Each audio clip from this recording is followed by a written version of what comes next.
E eu quero nessa noite convidar você a abrir sua Bíblia. E eu vou falar um pouquinho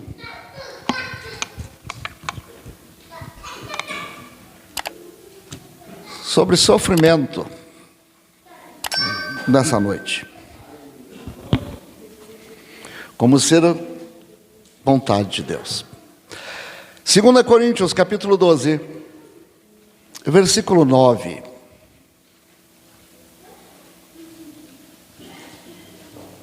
Convido os irmãos a ficarem de pé.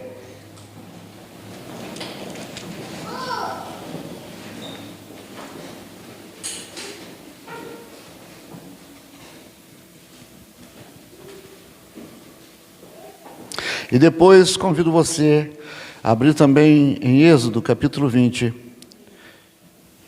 e o versículo 24.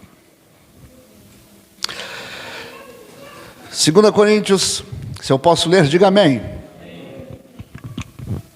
Entretanto, ele me declarou: a minha graça te é suficiente, pois o meu poder se aperfeiçoa na fraqueza.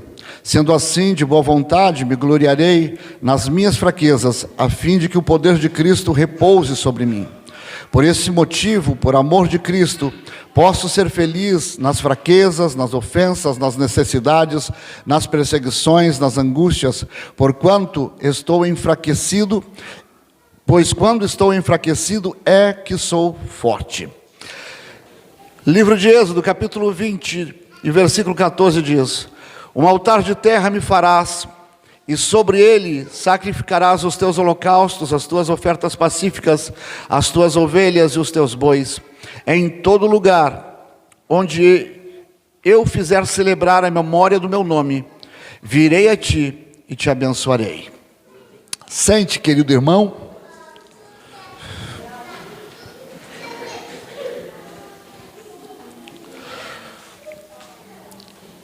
Como disse aos irmãos, o meu coração estava durante o dia com desejo.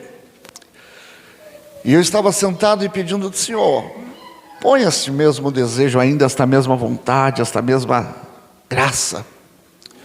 Pois ao longo do dia eu sentia como é bom servir a Jesus e como é bom ser amado por Ele. E como o amor do Senhor é tão intenso pela nossa vida. Que o Senhor nos reserva coisas extraordinárias, o Senhor nos reserva experiências na nossa vida que encantam e que são lindas demais. A todos aqueles que se achegam a Deus, o Senhor se revela.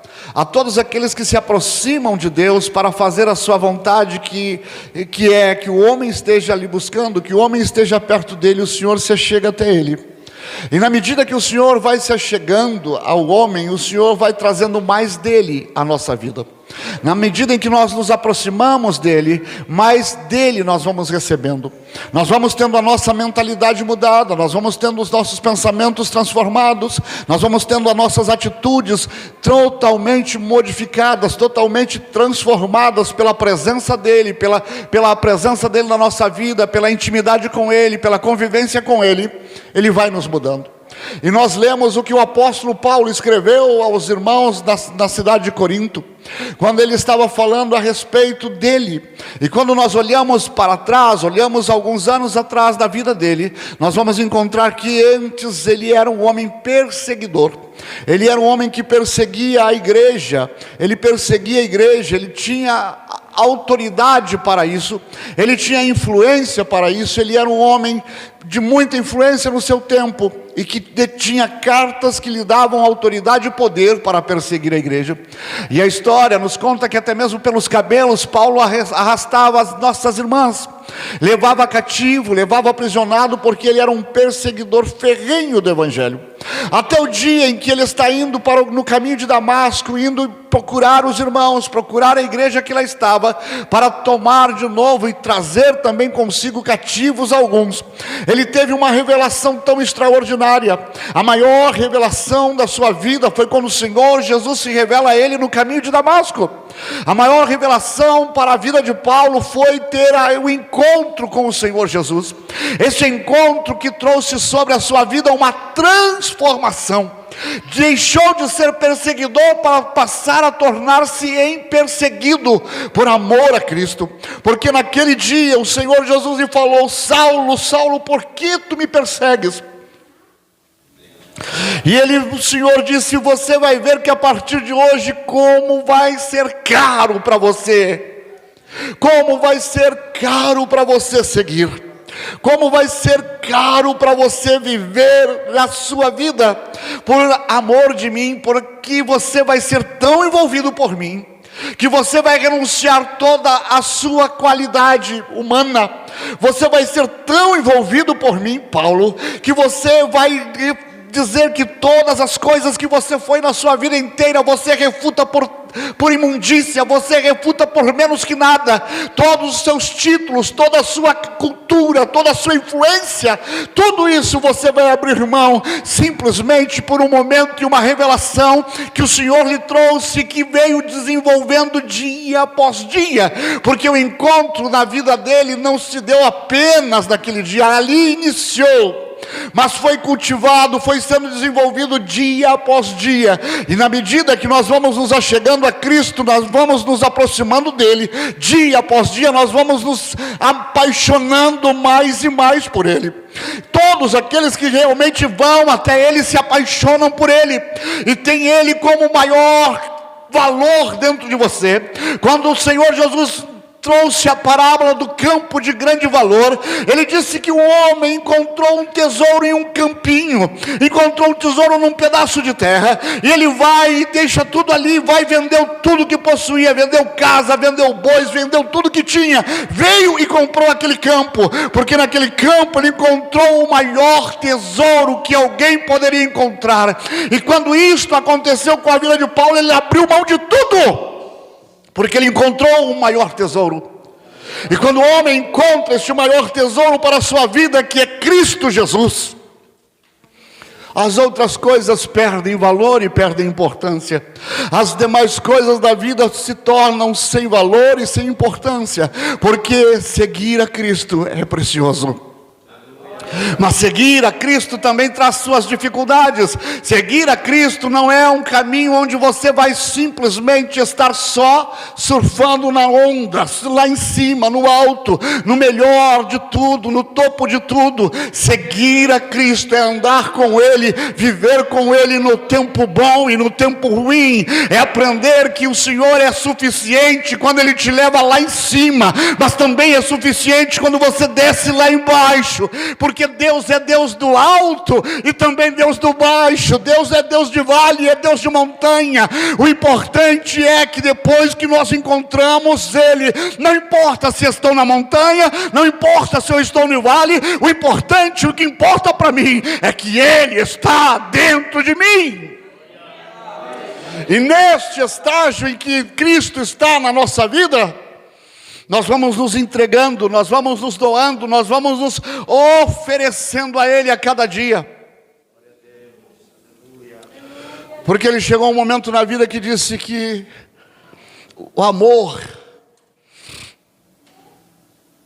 de Deus é tão grande, o amor do Senhor é tão grande que constrange. E quando você é amado por alguém, quando você é amado por alguém, você quer retribuir. Era isso que ele estava dizendo. Deus me ama tanto, que tudo que eu faço é pouco diante dele. Deus me trata tão bem, que tudo que eu faço é pouco diante dele. Constrangido porque aquilo que fazemos é pouco. Constrangido porque aquilo que nós oferecemos é pouco. E olha, eu estou falando de oferecer uma vida. Eu não estou falando de oferecer 100 reais. Eu não estou falando de oferecer 1.000 reais. Eu não estou falando de oferecer 10 mil, 100 mil reais. Não, eu estou falando de oferecer uma vida. E vida não tem preço. Não há valor na terra que possa pagar o valor de uma vida. Não há. E o preço de uma alma, quem pagou foi Jesus. Então não existe na terra como alguém pagar. Mas quando esta vida é entregue para Ele, deixa de ser sua, deixa de ser propriedade sua. E era isso que o apóstolo estava vivendo. Ele dizia: não vivo mais eu, mas Cristo agora vive em mim. A vida que eu vivo na vida do Filho de Deus, que graciosamente se entregou por mim naquela cruz. Aí, irmãos, a gente vai para o ponto que diz: que coisa linda, que coisa maravilhosa é quando alguém tem esta intimidade com Deus, é quando alguém tem esta revelação do céu sobre a sua vida, e tem esta intimidade com o Senhor. A irmã Patrícia falou nesta tarde, no início desta noite aqui, um pouquinho antes na escola, falando a respeito de um irmão, um determinado irmão que tinha a virtude de Deus para orar pelos enfermos, o dom para orar pelos enfermos e as pessoas serem curadas. Falando sobre isso, eu estou querendo dizer: quando nós nos achegamos, Deus nos dá. Quando nós nos aproximamos, o Senhor nos acrescenta. E quando alguém recebe isso, é porque se aproximou de Deus. Mas as pessoas, na maioria dos casos, querem de Deus sem oferecer nada. Então eu estou falando de alguém que tinha muita coisa de Deus, que tinha muito de Deus na sua vida, que tinha revelações, que tinha intimidade, que ouvia a voz de Deus, que ouvia a voz do Espírito. Se eu ficar falando aqui a você a respeito das qualidades de Paulo como homem de Deus, vou gastar a noite toda. Porque às vezes ele no seu coração, como houve o desejo de ir a uma cidade para pregar, e o Senhor disse a ele: não, não vá, fica aí. E ouvir e obedecer. Se existe algo que Deus se agrada, é da obediência. Não foi sonho de feijão, não foi sonho de barriga cheia. Mas ele, versículos antes do que nós lemos, ele diz: eu conheço um homem em Cristo, que há 14 anos foi arrebatado ao terceiro céu. Se foi no corpo ou fora do corpo, não entendo exatamente. Deus o sabe. Sabe de quem ele está falando? Ele está falando dele mesmo. Eu conheço um homem que há 14 anos teve uma experiência tão extraordinária, que ele foi levado ao terceiro céu. O que ele está dizendo? Este homem espiritual, este homem Paulo que eu estou falando, há 14 anos atrás, pela sua intimidade com Deus, pela sua entrega a Cristo, pela sua proximidade, o Senhor achou e encontrou nele condições de lhe revelar coisas que só na eternidade nós vamos poder saber. Sabe, não está registrado. Ele disse: são coisas que o Senhor falou, coisas que eu ouvi, que o Senhor disse: você não pode falar para ninguém. E são mistérios que nos céus, quando nós estivermos conversando com Ele, nós vamos poder perguntar: irmão Paulo, o que foi que você viu quando o Senhor lhe trouxe aos céus? O que foi que o Senhor te revelou e te mostrou que nenhum homem podia ouvir, nenhum homem podia saber, a não ser aquilo que o Senhor te revelou? Que intimidade! Às vezes a gente sente um pouquinho, alguma coisinha, e já se acha alguma coisa, já se acha melhor do que um, já se acha melhor do que outro. Mas o apóstolo teve uma experiência tão grande. Mas sei que esse homem, se isso ocorreu no corpo ou fora do corpo, não sei, mas Deus certamente sabe, foi arrebatado ao paraíso e ouviu palavras inefáveis, as quais não é concedido ao homem comentar. Nesse homem me orgulharei, mas não em mim mesmo, a não ser em minhas próprias fraquezas. Ainda que eu decidisse gloriar-me, não seria de fato insensato, porquanto eu estaria narrando verdades. Contudo, evito falar sobre isso, para que ninguém pense a meu respeito mais do que seja capaz de observar em minha vida, ou de mim poder ouvir.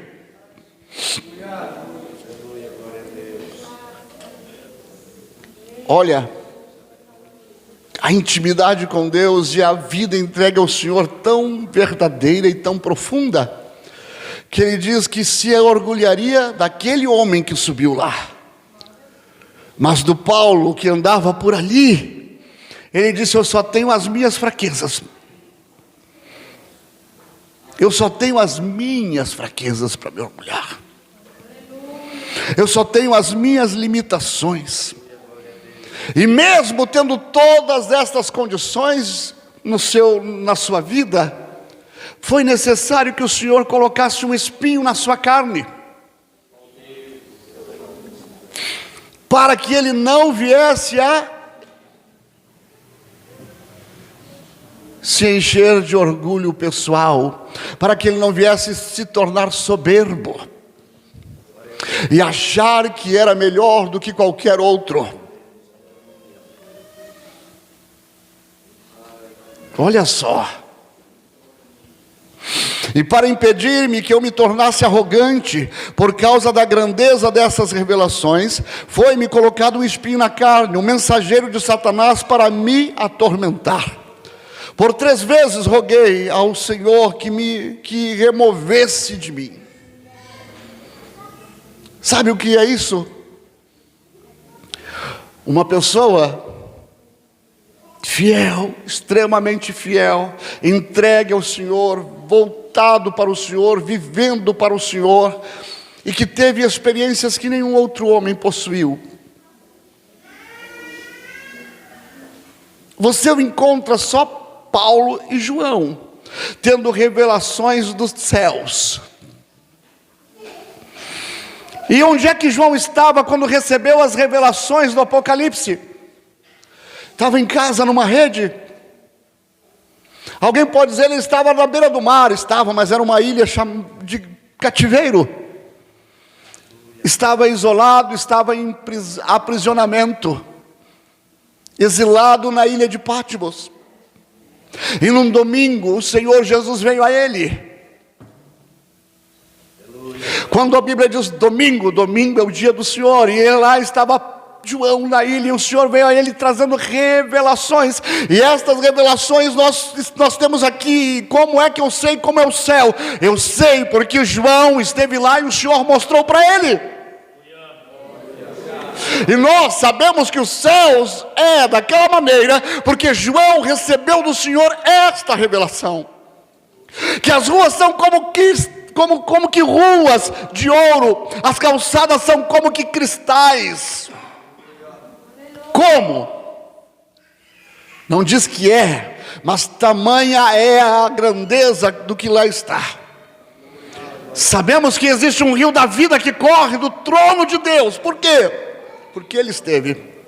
Agora o que Paulo viu, ninguém sabe. Mas simplesmente o Senhor permitiu que um espírito viesse à sua carne lhe atormentar. E isto era uma ação espiritual que vinha sobre a sua vida, e que lhe trazia muitas dificuldades e muitas dores no seu corpo, muitas dores na sua alma. Não me pergunte quais são ou qual era o espinho, porque a Bíblia não registra qual era o espinho que estava na sua carne, mas simplesmente diz que era um espinho na carne, algo espiritual, algo que o Senhor permitiu. Para quê? Para que Paulo não se tornasse arrogante.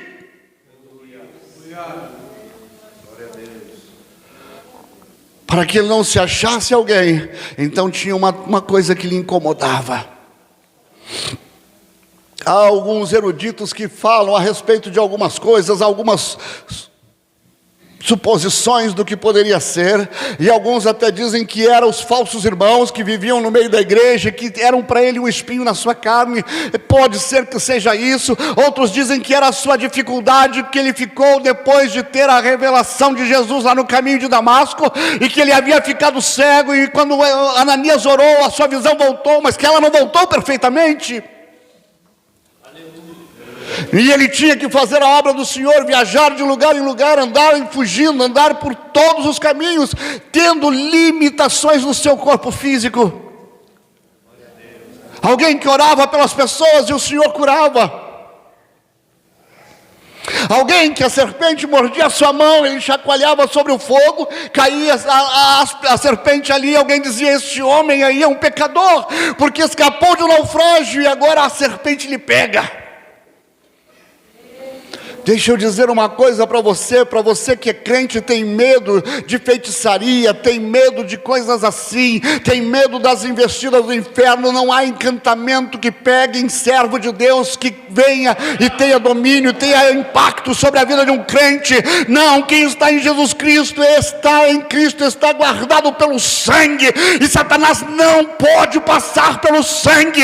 Paulo estava coberto debaixo do sangue, estava cheio do Espírito Santo, e não era uma áspide, não era uma serpente que lhe tiraria a vida, porque ele sabia até onde tinha que ir. Mas uma coisa, a dor e a dificuldade ainda estava. E às vezes a gente encontra pessoas no nosso dia a dia que por alguma coisinha qualquer já abandona a fé, já renuncia a Cristo, já diz: eu não sirvo, Deus, o Senhor se esqueceu de mim, o Senhor me abandonou, o Senhor me deixou de lado. O que adianta eu servir a Cristo, o que adianta eu servir a Jesus? Deixa eu te perguntar, você já fez alguma coisa igual Paulo fez?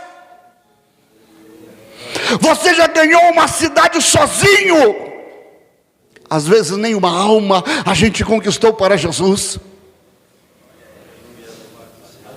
E nos achamos no direito de reivindicar alguma coisa, sendo que o Senhor respondeu para esse homem dizendo: não vou te curar, não vou remover o espinho da tua carne, para que você permaneça sempre do jeitinho que você é, dependendo de mim, não tendo orgulho e pensando que você é alguma coisa. Sabe que existe uma situação na pessoa que depende dos outros, que é nunca se orgulhar, nunca se inflar. Pode até se irar, mas tem que se contrair, porque depende, precisa de outra pessoa para lhe ajudar.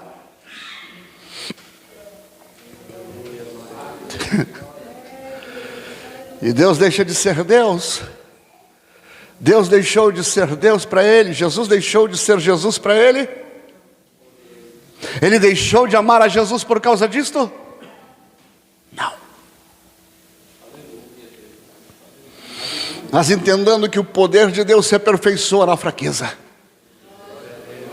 Porque o Senhor disse: meu filho, o meu favor para você é o que te basta. A minha graça sobre a tua necessidade é o que te basta. O meu consolo é o que te basta. A minha graça é o que é suficiente para você. Você precisa disto. E às vezes a gente tem dificuldade de entender porque certas pessoas sofrem. Deus não pode tirar isso, porque no dia que Ele tirar, você vira as costas para Ele. Então tem que estar sempre ali, dependendo da graça e da misericórdia. Tem que estar sempre ali esperando o milagre do pão diário. Tem que estar sempre ali esperando que os céus se abram, para que o pão diário caia na sua mesa. Para que o pão diário caia na sua mesa, trazido pelo Senhor. Porque no dia que o teu coração não tiver mais essa necessidade, você deixa Ele.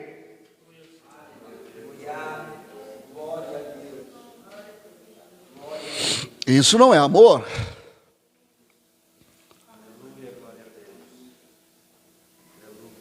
A minha graça é o que basta para você. O meu poder se aperfeiçoa na tua fraqueza, na tua limitação. Eu não sei se já falei, os irmãos aqui, já devo ter contado, são 3 anos e alguns meses que a gente está aqui, eu devo ter contado.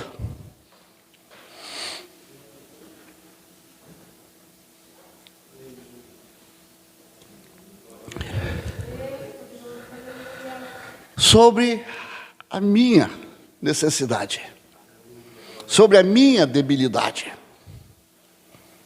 E porque você nunca vai me ver xingando ninguém, porque você nunca vai me ver ofendendo alguém, porque se você nunca vai ver eu pensando que sou alguém, porque eu nasci com uma doença chamada ceratocone,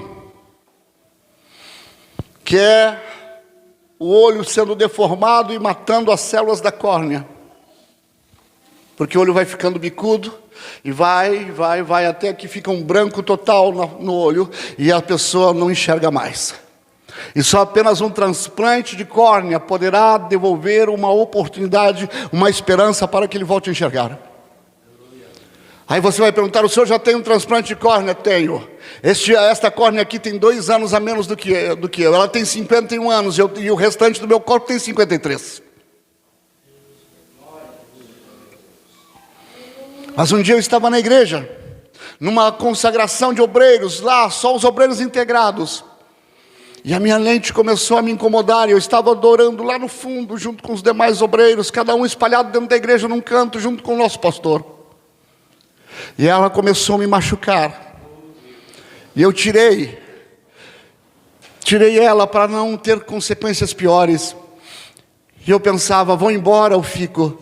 Mas se eu for embora, eu vou estar sendo covarde, eu vou estar abandonando os irmãos no meio da empreitada, no meio da luta espiritual, desta batalha espiritual que estamos travando. Vou ficar até o fim. No final, eu vou lá no fundo, lá no tanque, lá no banheiro, vou lavar a lente, colocar e vou embora para casa. Eu fui e fiz isso quando terminou. Mas eu fiz uma coisa que eu nunca fiz e nunca faço, que é ligar primeiro a água para depois colocar a lente. Eu primeiro botei a lente no dedo e liguei, a água veio com força e a minha lente pelo ralo.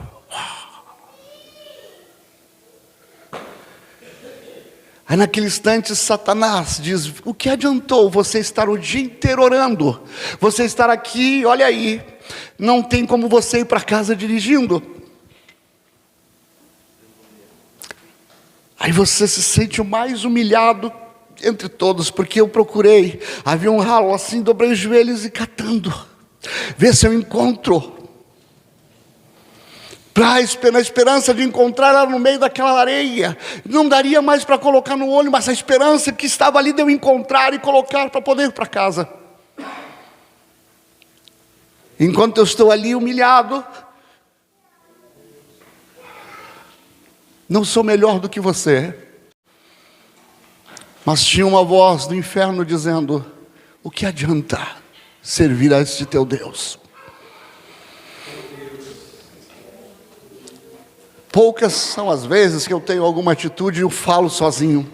Mas naquele momento em que eu estava só, eu olhei para cima e disse, não importa, mesmo sem enxergar, eu só adorarei ao Senhor, e eu não me renderei a você. Ao Senhor a honra, ao Senhor a glória, ao Senhor o louvor, ao Senhor o domínio. Minha vida pertence a Ele, meu ser pertence a Ele, e se o Senhor quiser, Ele me sara, se o Senhor não quiser, Ele não sara.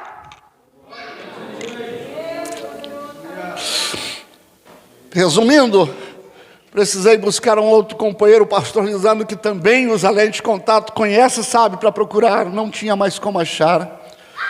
Alguém teve que dirigir o meu carro até em casa, 2 obreiros para levar meu carro até em casa, para depois voltar e ir até a igreja.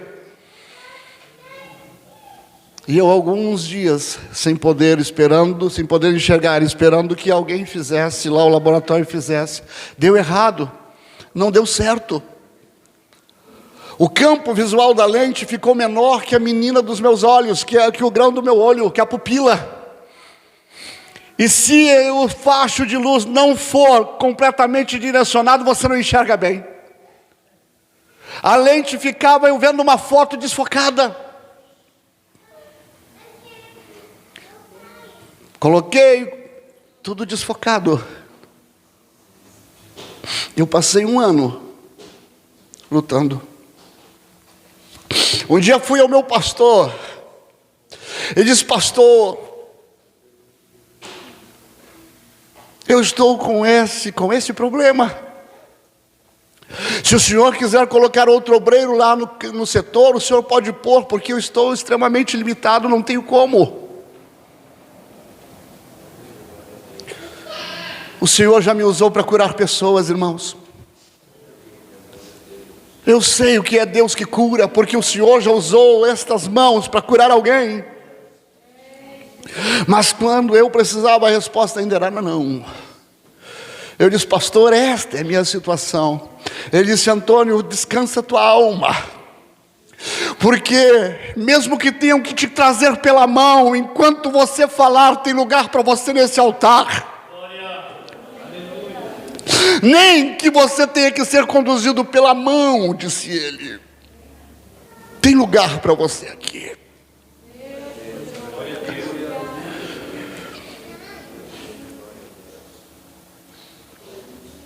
Orar era só o que eu estava fazendo em casa.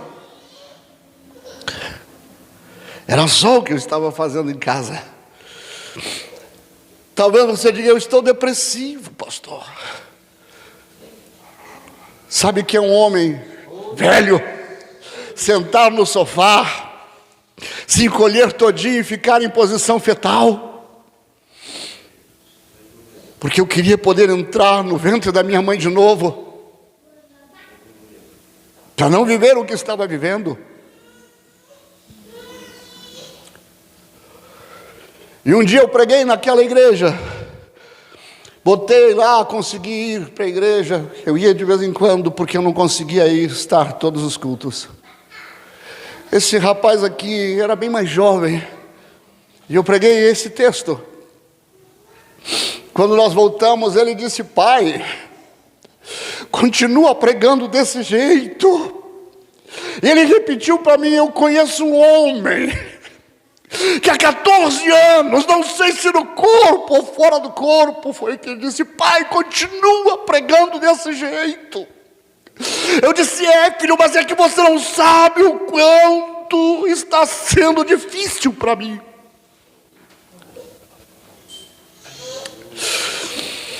Porque é o que eu recebia do Senhor: minha graça te basta. E o consolo vinha só quando eu dobrava o joelho, porque daí vinha uma presença sublime e suave, que enchia o meu coração de esperança. De esperança no Senhor, que o Senhor faria um milagre. Oração de doido era o que eu fazia. Eu dizia: Deus,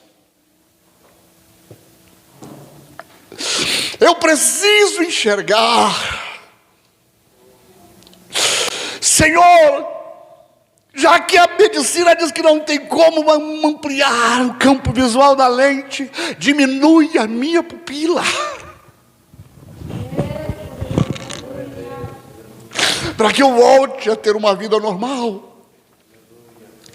Mas se não, Senhor, dá uma forma, de uma maneira ou outra, que eu encontre um recurso, para que eu encontre, Senhor, alguém que tenha condições de promover, Senhor, para a minha vida o que eu estou precisando.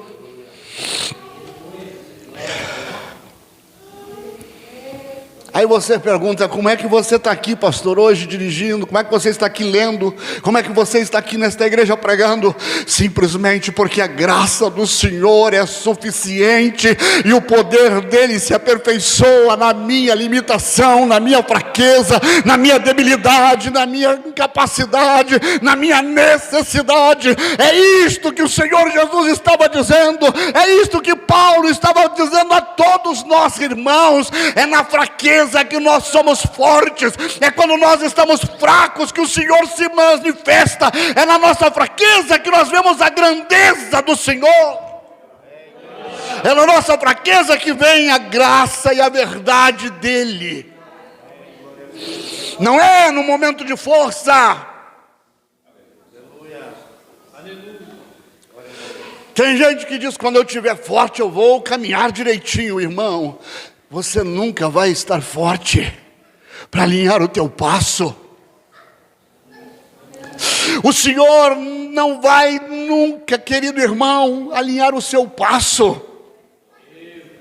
Sabe por quê? Porque o Senhor Jesus é que precisa estar engrandecido, não o seu poder, não a sua força, não a sua capacidade, não a sua condição moral, não a sua condição intelectual, não a sua condição de seguir e de estar aqui. Porque muita gente entra, muita gente senta, muita gente está aqui, mas pouca gente serve, pouca gente se entrega de fato, pouca gente é guiado de fato, pouca gente tem experiência com Ele e sabe que mesmo que esteja atravessando um momento difícil, o Senhor está do teu lado e é a força dEle que está te levantando, é a graça dEle que está te trazendo de pé.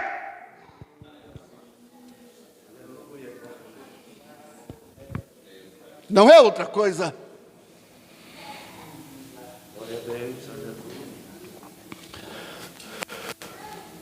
E hoje à tarde, quando eu li o que nós lemos lá no livro de Êxodo, sobre quando o Senhor diz as leis sobre o altar tem que ser de terra, porque a essência não era o altar, mas o que vai sobre ele e aquele que recebe a oferta. Isso aqui é terra, isso aqui é nada. E as pedras não podiam, quando fosse de pedra, não podia ser nem de pedra trabalhada, tinha que ser de pedra comum, imperfeitas, pegada lá no meio do campo e colocada uma sobre a outra. Não tem pedra lapidada aqui, são pedras deformadas, são pedras feias. Porque aquele que santifica é que é o grande. Sobre esse altar tem que ir a minha vida como sacrifício, mas quem recebe, quem santifica é Ele. Eu estou aqui lhe falando de uma coisa, lhe contei uma particularidade da minha vida, mas para dizer o que, pastor? Você não, Ele. A graça dEle, a misericórdia dEle, a bondade dEle, estender a mão para a minha vida, a bondade dEle me colocar aqui, me permitir andar, me permitir dirigir, me permitir ler, me permitir escrever, me permitir contar a você que o Senhor resolve tudo. Me permitir dizer que é você que Deus te ama mesmo quando você está sendo provado. Deus te ama mesmo quando você está chorando. Deus te ama mesmo quando você está vivendo uma vida difícil. O Senhor não te deixou de jeito nenhum. Jesus não deixou a Paulo, mas disse: minha graça é sobre você. O que você precisa é a minha presença, é a minha graça, é a minha virtude, é a minha misericórdia, é o meu favor. Glória a Deus, aleluia. E não adianta dizer que você é alguma coisa, não adianta dizer que você tem alguma coisa. Diante dele nós não somos nada e não temos nada. Nós somos simplesmente alcançados pela misericórdia, somos simplesmente alcançados pelo favor. Ora, querido irmão, você nasceu sem nada, nasceu nozinho, e você vai morrer sem levar nada desta vida. Nem a roupa que você vai usar no dia da sua sepultura vai entrar na eternidade contigo, seja ela uma roupa de luxo, ou seja ela um saco qualquer que lhe cubra, ela vai ser consumida na terra, mas a tua alma ou entra nos céus ou desce ao inferno. O que é que nós precisamos? Precisamos é da graça do Senhor se revelando sobre a nossa fraqueza, fraqueza em servi-lo, fraqueza em segui-lo, fraqueza em crer, fraqueza em acreditar. Aquele homem disse para Jesus: Senhor, me ajuda na minha incredulidade. O filho estava sendo atormentado, e ele chegou para Jesus e disse: Senhor, se tu podes, aleluia, se tu podes fazer alguma coisa, faça. E Jesus perguntou a ele: se tu podes crer, aleluia, se tu consegue crer. Então ele disse: Senhor, ajuda-me. na minha incredulidade. Meu filho está ali precisando de ti.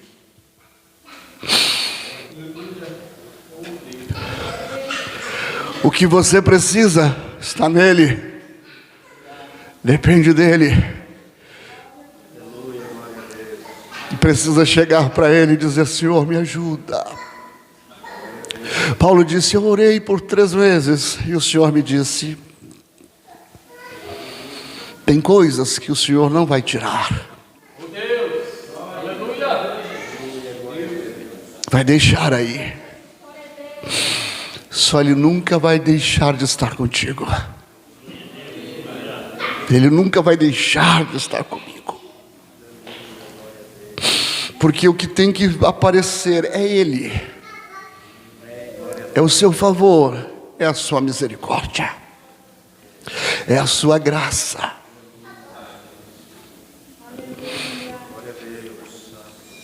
O que somos? Nada. O que Deus é? Tudo. O que temos? Nada. O que Ele tem? Tudo. E não há amor como este amor. Não há amor como o amor de Deus. Aleluia. O apóstolo que definiu o amor foi esse. Ele disse que o amor não se ensoberbece. Amor. E vai discorrer tudo que o amor é. Aí eu encontro o seguinte, quando eu leio sobre ele. A história diz que ele era um homem difícil, mas era um homem de muito amor. Porque só pode falar de amor quem ama. Só pode falar de amor quem conhece o que é amor. E ele estava falando não do amor de um homem por uma mulher, ele estava falando não do amor de um pai por um filho, de uma mãe por uma filha, não, ele estava falando do amor de Deus. Ele conhecia o amor de Deus, ele sabia que o amor de Deus excede todo entendimento.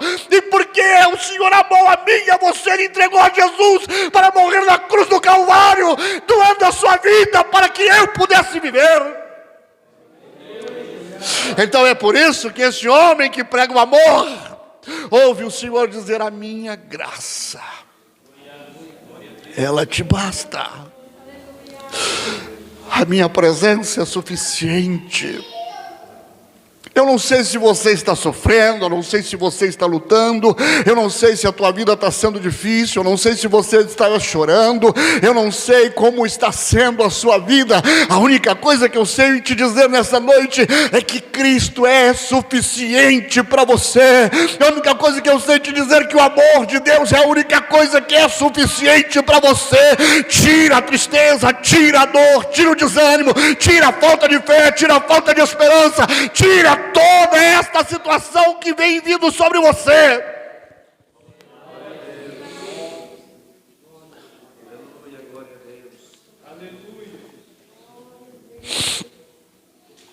Pastor, meu dia amanhã é mau. A graça é o que te basta. Quantas vezes a gente larga a fé por coisas muito insignificantes?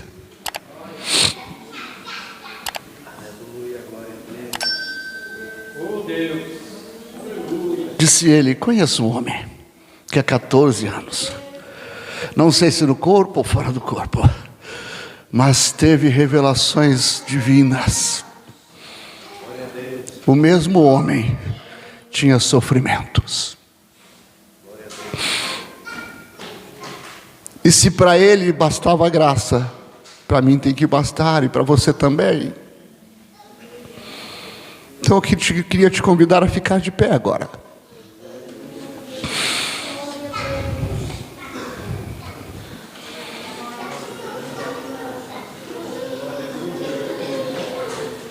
Se você tem dores, se você tem sofrimento,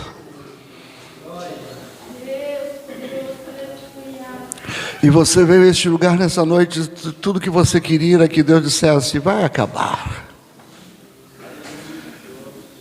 Só que o Senhor está dizendo: a minha graça, ela te basta, porque o meu poder se aperfeiçoa na fraqueza, na tua limitação. Você diz: eu vejo o Senhor de arrasto. Pois é, mesmo de arrasto. Mesmo de arrasto. Você ainda tem vindo porque a graça dele é suficiente para você.